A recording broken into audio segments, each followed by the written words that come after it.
പൗരത്വ നിയമ ഭേദഗതി നിയമം നിലവിൽ വന്നു. ലോക്സഭാ തെരഞ്ഞെടുപ്പ് മുന്നിൽ കണ്ടതുകൊണ്ട് മാത്രം നടപ്പിലാക്കിയ ഒരു നിയമം. തെരഞ്ഞെടുപ്പിന് തൊട്ടു മുൻപായി പൗരത്വ ഭേദഗതി നിയമം രാജ്യത്ത് നടപ്പിലാക്കിയ കേന്ദ്ര സർക്കാർ നീക്കത്തിനെതിരെ കേരളത്തിൽ ശക്തമായ പ്രതിഷേധമാണ് നടക്കുന്നത്.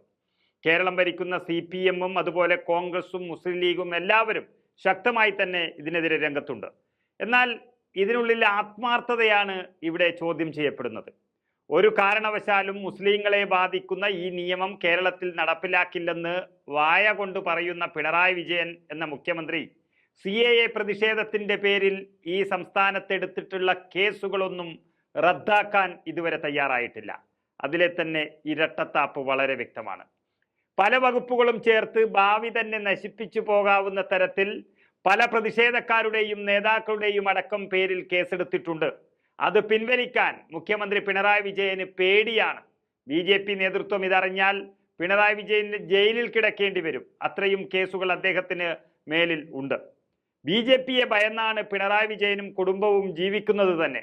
പിണറായി അടക്കമുള്ള CPM നേതാക്കളെ കേന്ദ്ര സർക്കാർ വിറപ്പിച്ച് നിർത്തിയിരിക്കുകയാണെന്നതാണ് ഇതിലെ സത്യം. പത്മജ വേണുഗോപാലിന്റെ അടക്കമുള്ള BJP പ്രവേശനത്തിന് പിന്നിൽ CPM ആണ് എന്നുള്ളതും വ്യക്തമാവുകയാണ്. അതിനിടയിലാണ് ന്യൂനപക്ഷങ്ങളുടെ കണ്ണിൽ പൊടിയിടാൻ പലതും മുഖ്യമന്ത്രി ഇങ്ങനെ വിളിച്ചു പറയുന്നത്. എന്നാൽ UDFന്റെ നിലപാട് വളരെ വ്യക്തമാണ്. ആരെയും പേടിക്കാതെ തന്നെ പറഞ്ഞ ആ നിലപാടുകൾക്കൊപ്പമാണ് കേരളം ഇന്നലെ മുതൽ നിന്നത്. അതായത് CAA നടപ്പിലാക്കുന്നതിനെ സുപ്രീം കോടതിയിൽ ചോദ്യം ചെയ്യുമെന്ന് മുസ്ലിം ലീഗ് വ്യക്തമാക്കിയിരിക്കുന്നു. അതുപോലെ തന്നെ ഇന്ത്യ മുന്നണി ഈ രാജ്യത്ത് അധികാരത്തിൽ വരുന്നതോടെ ഈ നിയമം അറബിക്കടലിൽ വലിച്ചെറിയുമെന്ന് KPCC അധ്യക്ഷൻ K സുധാകരനും വ്യക്തമാക്കിയിരിക്കുന്നു.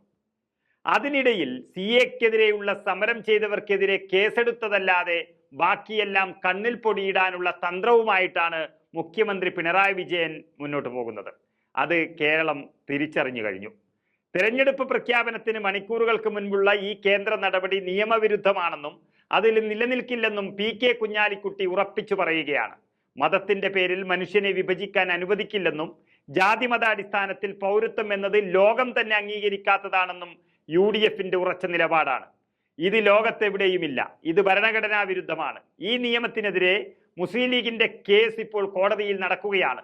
ആ പോരാട്ടം തന്നെ ന്യൂനപക്ഷങ്ങളെ ചേർത്തുപിടിക്കാനുള്ള ഏറ്റവും വലിയ നടപടിയാണ്. അതിനപ്പുറമൊന്നും വരില്ല പിണറായി വിജയന്റെ ഈ കപട നാടകം. ഏതായാലും തെരഞ്ഞെടുപ്പിൽ തോൽക്കുമെന്ന് ഭയപ്പെട്ടത് കൊണ്ട് BJP 18 അടവും ഇപ്പോൾ രാജ്യത്ത് പയറ്റുകയാണ്. ഈ നിയമം തെരഞ്ഞെടുപ്പ് സ്റ്റണ്ട് മാത്രമാണെന്നും അത് നടപ്പിലാകാൻ അത്ര എളുപ്പമല്ലെന്നും പറഞ്ഞു കൊടുക്കുന്ന UDF നേതാക്കൾ തന്നെയാണ് ഇന്നലെ സ്കോർ ചെയ്തത്.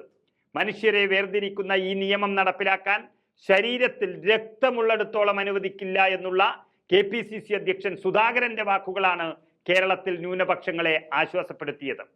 തെരഞ്ഞെടുപ്പിന് തൊട്ടു മുൻപ് വിഭജനത്തിന്റെ രാഷ്ട്രീയമാണ് BJP പുറത്തെടുക്കുന്നതെന്നും പൗരത്വ നിയമ ഭേദഗതി നടപ്പിലാക്കാൻ കോൺഗ്രസും UDFും അനുവദിക്കില്ല എന്നും പ്രതിപക്ഷ നേതാവ് VD സതീശനും ഉറപ്പ് നൽകിയിരിക്കുന്നു. ഏതായാലും പൗരത്വ നിയമത്തിലും ന്യൂനപക്ഷങ്ങൾക്കൊപ്പം നിൽക്കുന്നത് കോൺഗ്രസും UDFും തന്നെ എന്ന തിരിച്ചറിവ് UDFന് ഈ ലോക്സഭാ തിരഞ്ഞെടുപ്പിൽ വലിയ മേൽക്കൈ നേടിക്കൊടുത്തു എന്നതാണ് യാഥാർത്ഥ്യം.